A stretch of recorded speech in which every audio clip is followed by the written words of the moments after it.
ನಮಸ್ಕಾರ ಸ್ನೇಹಿತರೆ, ಯೇಸುವಿ ಪ್ರಪಂಚಕ್ಕೆ ಸ್ವಾಗತ. ನಾನು ಸುಮಾ. ನಾನು ಚೆನ್ನಾಗಿದ್ದೀನಿ. ನೀವೆಲ್ಲ ಹೇಗಿದ್ದೀರಾ?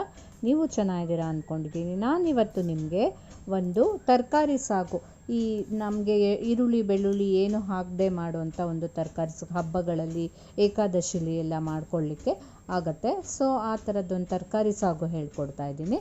ಅದಕ್ಕೆ ಬೇಕಾಗೋ ಸಾಮಗ್ರಿ ಕ್ಯಾರೆಟ್, ಸ್ವಲ್ಪ ಬಟಾಣಿ, ಒಂಚೂರು ಹುರುಳಿಕಾಯಿನ ಈ ರೀತಿ ಸಣ್ಣಕ್ಕೆ ಹೆಚ್ಚಿ ಇಟ್ಕೊಳ್ಬೇಕು.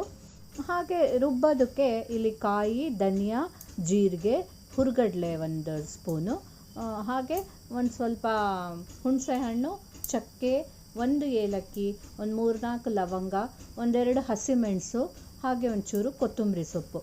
ಧನಿಯಾ ಇಲ್ಲಿ 2 ಸ್ಪೂನ್ ಇದೆ, ಜೀರಿಗೆ ಒಂದು ಅರ್ಧ ಸ್ಪೂನ್ ಇದೆ ಅಷ್ಟೇ. ಇಷ್ಟನ್ನು ರುಬ್ಬಕ್ಕೆ ಇಟ್ಕೋಬೇಕು.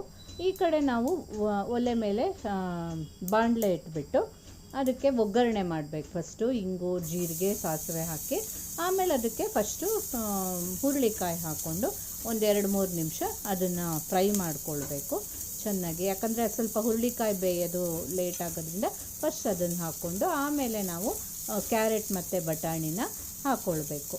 ಎಲ್ಲನೂ ಈ ರೀತಿ ಚೆನ್ನಾಗಿ ಫ್ರೈ ಮಾಡಿಕೊಳ್ಬೇಕು.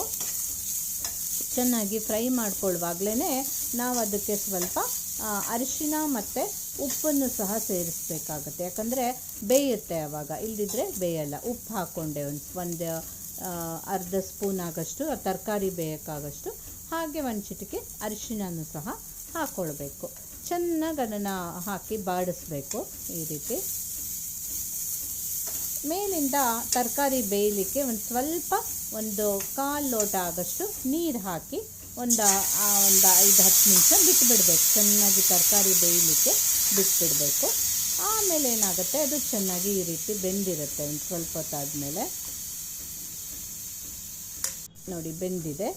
ಬೆಂದಾದಮೇಲೆ ನಾವು ಈ ಕಡೆ ಇಟ್ಕೊಂಡಿದ್ವಲ್ಲ ಎಲ್ಲ ಕಾಯಿ ಮತ್ತು ಕೆಲವೆಲ್ಲ ಧನಿಯಾ, ಜೀರಿಗೆ, ಅದನ್ನೆಲ್ಲ ರುಬ್ಬಿಕೊಂಡು ಈ ರೀತಿ ತಗೊಂಡು ಬಂದು ಅದಕ್ಕೆ ಬೆರೆಸಬೇಕು. ತರಕಾರಿಗೇನೆ ಹಾಕಬೇಕು.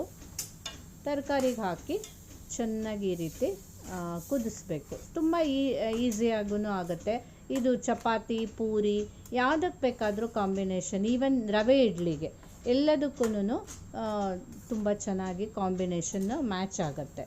ಹೀಗೆ ಮೇಲಿಂದ ಇನ್ನೊಂದು ಸ್ವಲ್ಪ, ಆವಾಗ ಬರೀ ತರಕಾರಿ ಬೇಯೋಕ್ಕೆ ಉಪ್ಪು ಹಾಕಿದ್ವಿ. ಇವಾಗ ಇದಕ್ಕೆ ಬೇಕಾಗಷ್ಟು ನೋಡಿಕೊಂಡು ಒಂದು ಅರ್ಧ ಸ್ಪೂನ್ ಮತ್ತು ತುಪ್ಪ ಹಾಕ್ಕೊಳ್ಬೋದು. ಹಾಗೆ ಟೇಸ್ಟ್ ಬ್ಯಾಲೆನ್ಸ್ ಮಾಡೋಕ್ಕೆ ಒಂದು ಅರ್ಧ ಸ್ಪೂನು ಬೆಲ್ಲ ಹಾಕ್ಕೊಳ್ಬೇಕು. ಅಷ್ಟೇ, ಇನ್ನೇನಿಲ್ಲ. ಯಾಕಂದರೆ ನಾವು ಒಗ್ಗರಣೆ ಎಲ್ಲ ಫಸ್ಟೇ ಮಾಡಾಗಿರುತ್ತೆ. ಆಮೇಲೆ ಈ ರೀತಿ ಚೆನ್ನಾಗಿ ಕುದ್ರೆ ಆಗೋಯ್ತು ನಮ್ಮ ತರಕಾರಿ ಸಾಗು. ನೋಡಿ, ಇನ್ನೇನು ಇದಕ್ಕೆ ಇಲ್ಲ. ಸೊ ನಮಗೆ ಮಾಡಲಿಕ್ಕೆ ಈಸಿ ಆಗುತ್ತೆ. ತುಂಬ ಟೇಸ್ಟಿಯಾಗಿಯೂ ಇರುತ್ತೆ. ತರಕಾರಿ, ಬಟಾಣಿಯಲ್ಲಿ ಒಳ್ಳೆ ಪ್ರೋಟೀನ್ ಇರುತ್ತೆ, ಕಾಯಲ್ಲಿ ಪ್ರೋಟೀನ್ ಇರುತ್ತೆ. ಸ್ಪೈಸಸ್ ಎಲ್ಲ ಹಾಕೋದ್ರಿಂದ ಒಳ್ಳೆ ಹೆಲ್ದಿ ಫುಡ್ ಅಂತಲೇ ಹೇಳ್ಬೋದು. ಈ ಸಾಗುನ ಈ ರೀತಿ ಮಾಡಿಕೊಂಡು ತಿಂದರೆ ತುಂಬ ಚೆನ್ನಾಗಿರುತ್ತೆ. ನೀವು ಸಹ ಖಂಡಿತ ಟ್ರೈ ಮಾಡಿ, ನಿಮಗೆ ಸಹ ಇಷ್ಟ ಆಗುತ್ತೆ ಇದು. ಹಾಗೆ ನನ್ನ ಚಾನಲನ್ನು ಮರೀದೆ ಸಬ್ಸ್ಕ್ರೈಬ್ ಮಾಡಿ. Thank you.